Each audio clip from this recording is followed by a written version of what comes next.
అనంత భక్తి సనాతన ధర్మ ఛానల్కి స్వాగతం. ఓం శ్రీ గణేశాయ నమః. ఓం శ్రీ సరస్వతియే నమః. ఓం శ్రీ గురుభ్యో నమః. శ్రీ గణేశ పురాణంలోని గృత్సమదోపాఖ్యానం అనే 36వ అధ్యాయము. ఆ తరువాత వ్యాస మునీంద్రుడిలా ప్రశ్నించాడు. ఓ చతురానన, చింతామణి గణేశ తీర్థ మహిమనంతటినీ చెప్పావు. కౌండిన్యపురవాసుల యొక్క రుగ్మాంధుని యొక్క చరిత్రలను వివరించావు.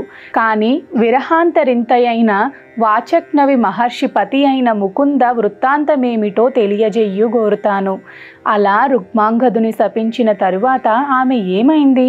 ఆ వివరం దయతో నాకు తెలియజేయవలసింది. ఈ మాటలకు చతుర్ముఖుడైన సృష్టికర్త ఇలా బదులిచ్చాడు. ఆ ప్రకారంగా శాపోపహతుడైన రుగ్మాంగదుడు తనతో పొందును తిరస్కరించి వెళ్ళిపోయాక అరణ్యంలో చెలరేగిన కార్చిచ్చు చేత అడవి మొత్తం దగ్ధమైపోయినట్లు ఆ ఋషిపత్ని అయిన ముకుందకు తను మదనాగ్నిలో తప్తురాలవటం చేత అన్నపానాదులు ఎంత మాత్రం రుచించలేదు. శైత్యోపచారములు గాని నృత్య గీతాలు గాని ఆమెకు ఇసుమంతైన స్వాంతతను ఇవ్వలేకపోయాయి. ఆకలి దప్పికల బాధతో ఆమె శోషతో మూర్ఛిల్లింది. ఆ బడలికకు శ్రమకు అలసి సొలసిపోయి నిద్రించింది. అలా నిర్జరారణ్యంలో అత్యంత సౌందర్యవతి లావణ్యవతి అయిన ఋషిపత్ని ఒంటరిగా నిద్రించటము, రుగ్మాంగదుని పొందుకై కామాతురాలై వివసురాలై ఉండటము చూసిన ఇంద్రుడు వెంటనే తాను రుగ్మాంగదుని రూపం దాల్చివచ్చి కామాకురాలైన ఆమెతో కూడి సుఖించి రతిలో రమించాడు. ఆమెను చుంబనల అంటే ముద్దులతోనూ కౌగిలింతలతోనూ తృప్తిపరిచి సంతోషించాడు. ఆ ఋషిపత్ని కూడా ఆ సురాధిపతిని రుగ్మాంగదుడిగాని భావించి శృంగార రసంలో ఓలలాడి పరవశించింది. ఆ సంగమం తరువాత తృప్తరాలైన ఆమె చాలా సిగ్గుపడి తన ఇల్లు చేరుకున్నది. ఇంద్రుడు కూడా తన నిజరూపం దాల్చి అంతర్ధానం చెందాడు. ఆ ముకుంద రుగ్మాంగదుడే తనతో రమించినాడని భావించి గర్భం ధరించింది.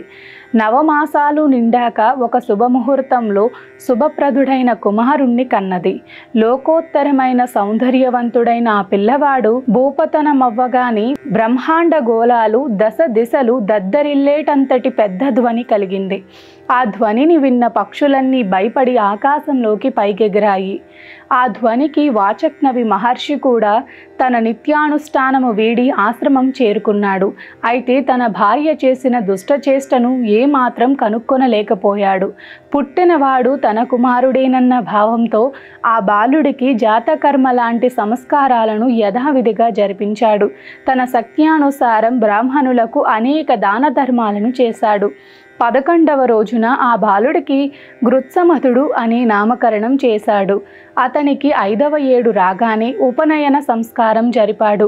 ఆ వటువు చేత వేద వ్రతాలను యథావిధిగా చేయించాడు. అప్పుడు గురుకుల వాసానికి వెళ్ళిన గృత్సమతుడు ఏకసంతాగ్రహిగాను కేవల శ్రవణ మాత్రం చేతనే సకల విద్యలను నేర్చుకొని వాటిలో ప్రావీణ్యం సంపాదించాడు.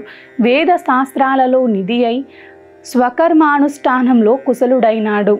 ఇలా ఉండగా వాచక్నవి మహర్షి ఒకోనొక శుభముహూర్తంలో తన కుమారుడైన గృత్సమదుడిని చేరబిలిచి గానానంత్వ అనే రుగ్మంత్రాన్ని ఉపదేశించి, నాయనా, ఇది వైదిక మంత్రాలన్నింటిలోకి సర్వశ్రేష్టమైనది. అన్ని సిద్ధులను అలవోకగా ప్రసాదిస్తుంది. కనుక ఓ కుమార, దేవదేవుడైన గజాననుని ఈ మంత్రంతో ఏక మనస్సుతో నిశ్చలంగా ధ్యానించు. అలా చేస్తే సర్వోత్కృష్టమైన సిద్ధిని పొంది ఈ లోకంలో తరగని కీర్తిని పొందగలవు అంటూ ఆశీర్వదించాడు. అలా తండ్రి నుండి పొందిన మంత్రాన్ని అత్యంత శ్రద్ధాభక్తులతో జపధాన్యములతో గృత్సమదుడు అనుష్ఠించాడు. ఇలా చాలా కాలం గడిచింది. నిరంతరం గణేశ ధ్యాన తత్పరుడైన గృత్సమదుడు అంచలంచల భక్తి శ్రద్ధలతో గణేశుణ్ణి ఆరాధించాడు. ఇలా ఉండగా ఒకానొక సమయంలో మగధ రాజ్యాన్ని పరిపాలించే మగధుడనే రాజు ఇంట పితృశ్రాద్ధము సంప్రాప్తమైంది. ఆ రాజు ఎంతో ధార్మికుడు, అత్యంత సౌందర్యవంతుడై మాన్యుడని తలవబడేవాడు. ఆ రాజు చేత ఆహ్వానించబడి వశిష్ఠుడు, అత్రి మొదలైన ప్రముఖ మహర్షులంతా కూడా అక్కడికి వచ్చారు. గృత్సమదుడు కూడా రాజాహ్వానాన్ని అందుకుని ఆ రాజమందిరాన్ని చేరుకున్నాడు. అక్కడ అన్యోన్యమైన శాస్త్ర చర్చలలో తన పాండిత్య ప్రకర్షణతో అందరినీ వాదములో ఓడించాడు. అప్పుడు అత్రి మహర్షి అతడిని చులకన చేసి మాట్లాడాడు. ఓయి, నీవు తపస్వివని మాన్యత కల్పించామే కానీ నీవు మునులలో గణింపతగిన వాడివి కావు. ఎందుకంటే నీవు క్షత్రియుడైన రుగ్మాంగదుని వలన జన్మించావు. నీవు మా పంక్తిని కూర్చోతగవు. అవునో కాదో విచారణ జరుపుకొని నిర్ధారించుకో. నీవిక పై ఆర్భాటాలను చాలించి నీ ఆశ్రమానికి వెళ్ళటం మంచిది. ఈ మాటలకు తోకతొక్కిన పాములా లేచిన గృత్సమదుడు క్రోధోదీపితుడై, ఓ మునీశ్వరులారా, మీరారోపించినట్లు నేను రుగ్మాంగదుని కుమారుడను కాని పక్షంలో మిమ్మల్ని అందరినీ నా శాపాగ్నిలో భస్మం చేస్తాను అంటూ విసవిస తన ఆశ్రమాన్ని చేరుకుని తన తల్లినిలా నిలదీశాడు. ఓ పాపాత్మురాలా, నా జన్మకు కారకుడెవరో నిజం చెప్పు.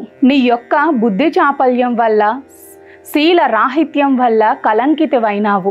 ఇప్పటికైనా నీవు నిజం చెప్పని పక్షంలో నిన్ను నా తపోగ్నితో భస్మం చేస్తాను అంటూ ఆగ్రహోదగ్రుడై నిప్పుల్నే చెరిగాడు. ఆ మాటలకు శాపభయంతో గడగడలాడుతూ ఆ ముకుంద వివసురాలై మృగయాసక్తుడైన అతి సౌందర్యోపేతుడైన రుగ్మాందుని చూసి తాను మోహించానని స్నానార్థం వాచక్నవి నదీ తీరానికి వెళ్ళినప్పుడు తానతనిని పొందకోరానని, అందుచే అతడే నీ తండ్రి అని గడగడలాడుతూ చెప్పింది.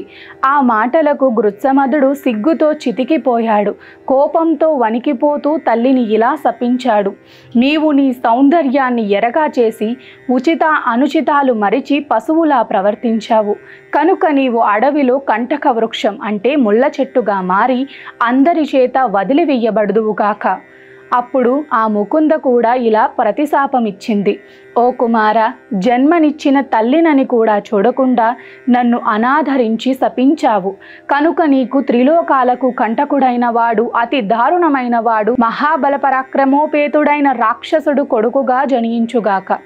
ఇలా ఆ తల్లి కొడుకులిద్దరూ ఆగ్రహంతో ఒకరినొకరు శపించుకొన ఆ ముకుంద బదరికాశ్రమంలో ప్రాణులేవి సంచరించని గానె ప్రాంతంలో కంటక వృక్షమై అంటే ముళ్ళ చెట్టై జన్మించింది.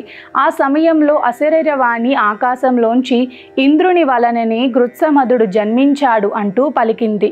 ఈ ప్రకారంగా అక్కడి అలజడి అంతా సమసిపోయాక గృత్సమదుడు తన మంత్రానుష్ఠానానికి అరణ్యానికి వెళ్ళిపోయాడు. ఎవరైతే ఈ గృత్సమదోపాఖ్యానాన్ని శ్రద్ధతో వింటారో, పఠిస్తారో అట్టివారు అన్ని సంకటముల నుంచి విడివడి తమ తమ మనోభీష్టాలను తప్పక పొందగలరు అంటూ చతుర్ముఖుడు వ్యాస మహర్షికి చెప్పాడు. ఇది శ్రీ గణేశ పురాణం ఉపాసనా ఖండంలోని గృత్సమదోపాఖ్యానం అనే 36వ అధ్యాయం. సర్వే జన సుఖినో భవంతు, లోకా సమస్త సుఖినో భవంతు. గోవులను సేవించండి, గోవులను రక్షించండి. ప్రకృతిని కాపాడటం మన ధర్మం. ప్రకృతిని కాపాడండి, ఒక్క మొక్కైనా నాటండి. మానంతా భక్తి సనాతన ధర్మ ఛానల్ని తప్పకుండా సబ్స్క్రైబ్ చేసుకోండి. మీ ఫ్రెండ్స్ అండ్ ఫ్యామిలీ మెంబర్స్కి వీడియోని తప్పకుండా షేర్ చేయండి. నమస్కారం.